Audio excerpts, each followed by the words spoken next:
Hi everyone, welcome back to another video from Crypto Basics.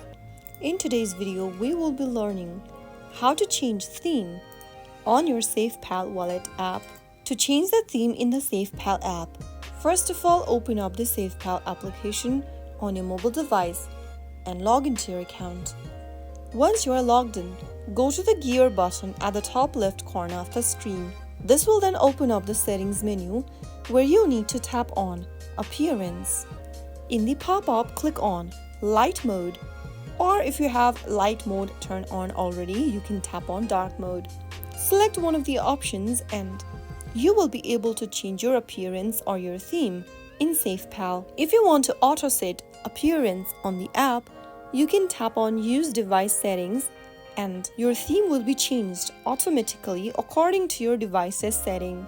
Your SafePal app will now reflect the new theme you selected. If you are having any trouble finding the theme option, make sure your app is updated to the latest version. So that's how you easily change your theme or appearance of your SafePal application. If you found the video to be helpful, go ahead and give us a thumbs up. Don't forget to subscribe to the channel by hitting the subscribe button.